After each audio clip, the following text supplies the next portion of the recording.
A Segunda Guerra Mundial foi inédita tanto pelo número de vítimas quanto de militares prisioneiros. Claro, a maioria deles estava na frente oriental.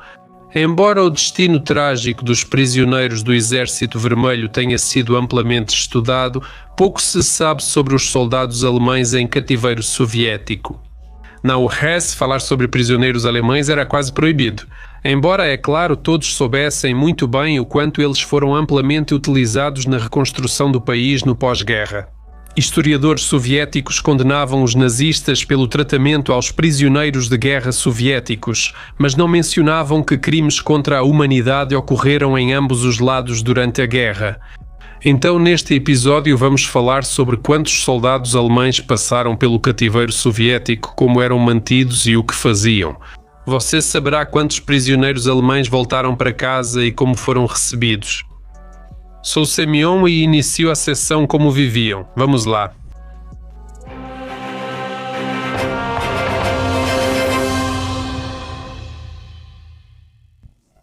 Afinal, quantos eram eles?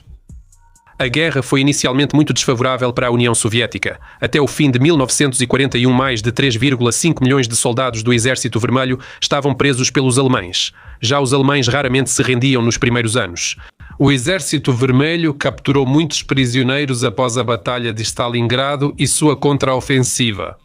No entanto, a maioria dos militares alemães caiu em cativeiro soviético no final de 44 e início de 45, quando as unidades derrotadas da Wehrmacht capitulavam uma após a outra. Sobre os números não sabemos e provavelmente nunca saberemos quantos soldados e oficiais alemães estiveram no cativeiro soviético, pois as estimativas variam muito. Dados alemães indicam que na guerra 3,5 milhões de alemães foram capturados pelos soviéticos e mais de 1 milhão não retornaram. Fontes soviéticas afirmam que, entre 1941 e 1945, menos de 2,4 milhões de militares alemães foram capturados. Ou seja, a diferença é de mais de 1 milhão de pessoas. Essas discrepâncias têm causas objetivas e subjetivas. Muitas vezes, os prisioneiros alemães tentavam se passar por militares de outras nacionalidades e o número desses casos chegava a dezenas de milhares. A principal razão das divergências nos dados é o problema de registro e a grande confusão nas estatísticas soviéticas. Até mesmo os documentos internos do VDSR sobre o número de prisioneiros se contradiziam, e às vezes a diferença chegava a várias centenas de milhares de pessoas. Nem todos os soldados alemães capturados iam direto para os campos do NKVD, muitos nem chegavam a ir.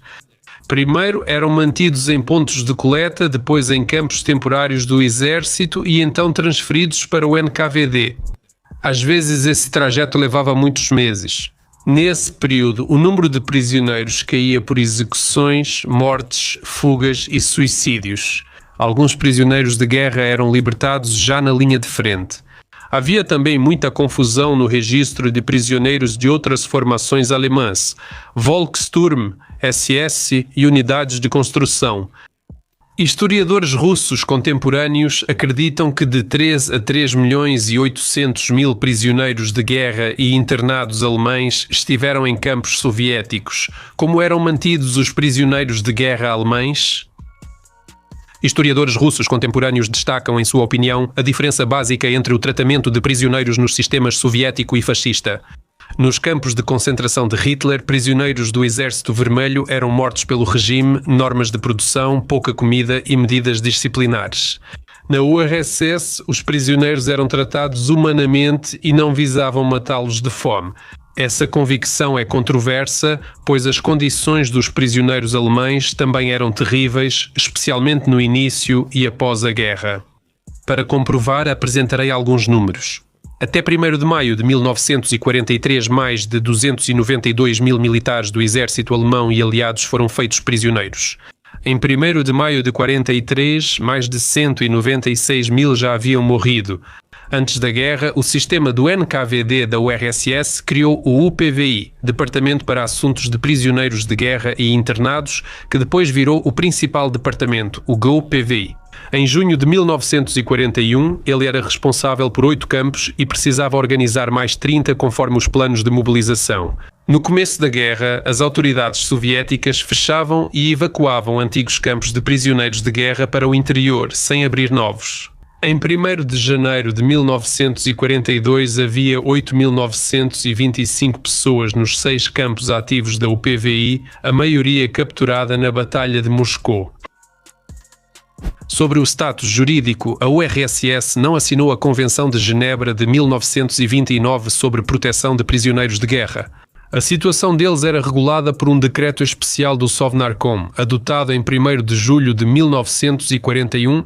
Segundo o documento, prisioneiros de guerra tinham direito à assistência médica igual à dos militares soviéticos, tratamento conforme seu status, comunicação com parentes, recebimento de pacotes e transferências de dinheiro do país de origem. Tudo isso soa, é claro, maravilhoso, mas há um problema. Nada do que foi dito era cumprido. A União Soviética, por exemplo, recusou-se a trocar listas de prisioneiros de guerra com a Cruz Vermelha Internacional, condição essencial para receberem ajuda de seus países de origem. Em dezembro de 1943, a URSS rompeu todos os contatos com essa organização. Após Stalingrado, a situação mudou e o número de prisioneiros aumentou muito. Vale dizer que o destino dos soldados alemães que se renderam em Stalingrado foi especialmente trágico.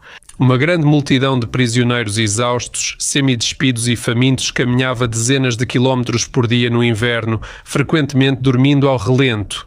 Além disso, os alemães quase não recebiam alimentação. A mortalidade era alta e dos prisioneiros capturados em Stalingrado, apenas cerca de 6.000 voltaram para casa. O diário do general Serov relata como soldados soviéticos tratavam prisioneiros alemães. Enquanto seguia pela estrada, o general viu muitos corpos de alemães. Quando ele alcançou uma enorme coluna de prisioneiros, viu que o sargento da escolta simplesmente executava com um tiro de pistola os prisioneiros que caíam de exaustão. Quando o general perguntou quem deu a ordem, o escolta disse que foi decisão dele.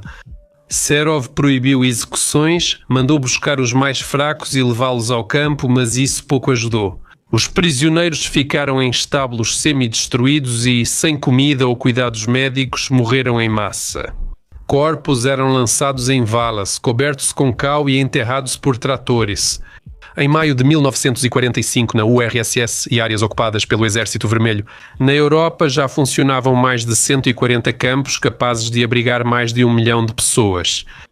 Em 1946, eles chegaram a 240, recorde histórico. Nesse momento, havia cerca de 4 milhões de prisioneiros de guerra de mais de 30 países, sendo a maioria alemães, 50%. Em segundo lugar em número estavam os japoneses, 16%.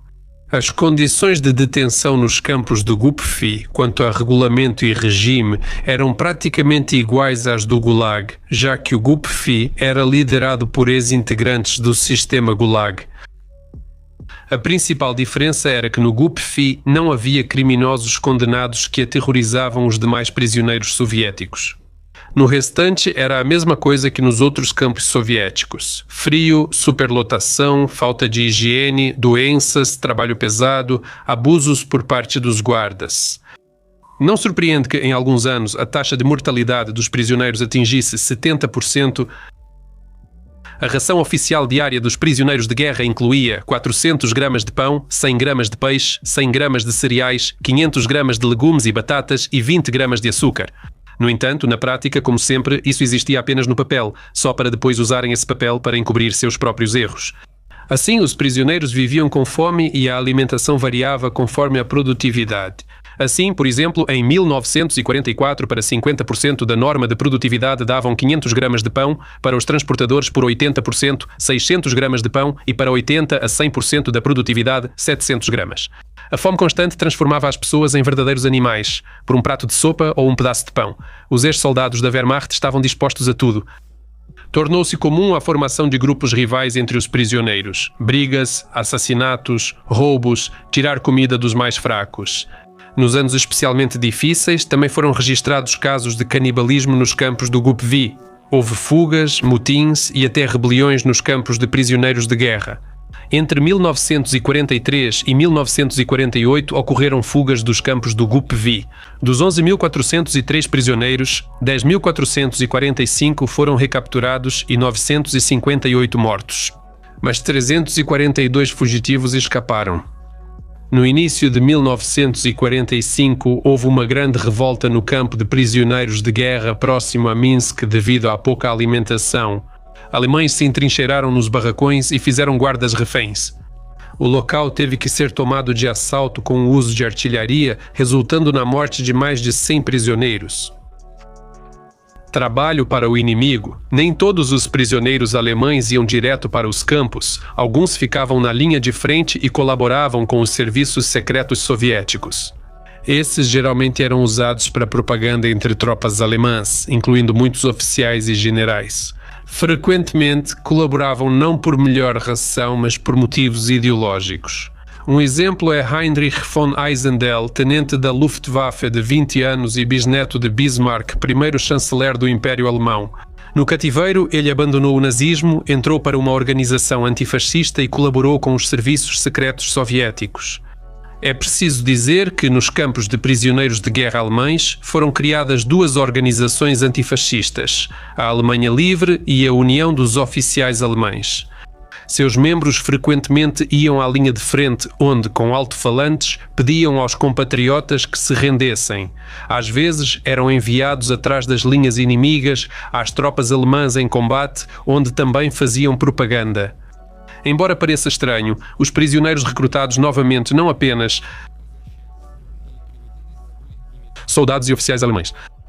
O principal prisioneiro alemão na URSS foi o comandante do 6º Exército, Generalfeldmarschall Friedrich Paulius. Ele, junto com os remanescentes de suas tropas, se rendeu voluntariamente em 31 de janeiro de 1943, após ser capturado. Paulius vivia em um sanatório perto de Ivanovo, com um cozinheiro, ajudante e médico. Mesmo assim, o marechal de campo se recusava a colaborar.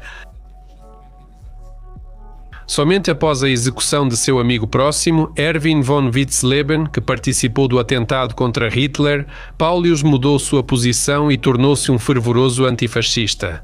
Ele pediu aos soldados alemães que deixassem de lutar contra a URSS e se voltassem contra o regime nazista. Mais tarde, Paulius atuou como testemunha no Tribunal de Nuremberg, provocando um verdadeiro ataque de histeria em Himmler e Göring. No entanto, nem todos os prisioneiros alemães tiveram a sorte de trabalhar na frente ideológica. A maioria deles expiou sua participação na agressão contra a URSS com trabalho árduo. Como os prisioneiros alemães trabalhavam? Na Conferência de Teherã, em novembro de 1943, Stalin afirmou querer usar prisioneiros alemães para reconstruir cidades e a indústria soviética destruídas. Ele citou 4 milhões de pessoas. Na URSS foi criado um programa para usar o trabalho dos prisioneiros de guerra por 10 anos. Logo ficou claro que seria difícil reunir tantos trabalhadores forçados apenas entre os prisioneiros. O Exército Vermelho passou a internar cidadãos alemães nos territórios ocupados, tanto na Alemanha quanto na Europa Oriental. Cerca de 200 mil civis alemães foram internados na URSS, muitos sem lutar na frente oriental. Os alemães atuaram em todo o país, do extremo oriente ao Donbass, trabalhando em minas de carvão, reconstruindo Stalingrado e Kiev, construindo estradas, cavando canais e atuando em indústrias metalúrgicas, químicas e petrolíferas. Normalmente eram organizados em batalhões de trabalho com 750 a 1.500 pessoas. Prisioneiros alemães contribuíram muito para reconstruir a economia da URSS após a guerra. No início de 1947, 1 em cada 5 trabalhadores na construção de empresas de metalurgia era prisioneiro de guerra. Na indústria aeronáutica, quase 1 em cada 3. Na construção de usinas elétricas, 1 em cada 6. E na produção de materiais de construção, 1 em cada 4. Com o trabalho deles, cidades como Minsk, Stalingrado, Kiev, Lugansk e Kharkov foram reconstruídas. Prisioneiros de guerra extraíram milhões de toneladas de minério, carvão, pedra e prepararam milhões de metros cúbicos de madeira. Os alemães, em geral, trabalhavam muito bem. Sua disciplina no trabalho até virou um exemplo e gerou um tipo de meme próprio. Claro, foram os alemães que construíram. Os alemães se impressionaram com a negligência dos russos no trabalho na URSS, conhecendo ali o conceito de trabalho mal feito. Prisioneiros faziam trabalhos pesados e especialistas eram recrutados para atuar em suas áreas. Em outubro de 1945 havia 581 cientistas, doutores e professores registrados nos campos do Gupf. Engenheiros, arquitetos e tecnólogos alemães eram muito valorizados, recebendo condições especiais de trabalho. Muitos se mudavam para as charachkas, onde as condições eram bem melhores que nos campos. E os chefes soviéticos aproveitavam com grande prazer os serviços de mecânicos de automóveis, marceneiros e alfaiates alemães, que muitas vezes trabalhavam nas oficinas dos campos. Por exemplo, no ateliê do campo, funcionários do Ministério das Relações Exteriores, jornalistas, artistas de teatros de Moscou e até Boris Polvoi encomendavam ternos ao alfaiate prisioneiro. Como viviam os generais alemães? A URSS, mesmo sem assinar a Convenção de Genebra, geralmente buscava manter uma aparência de decência no trato aos prisioneiros.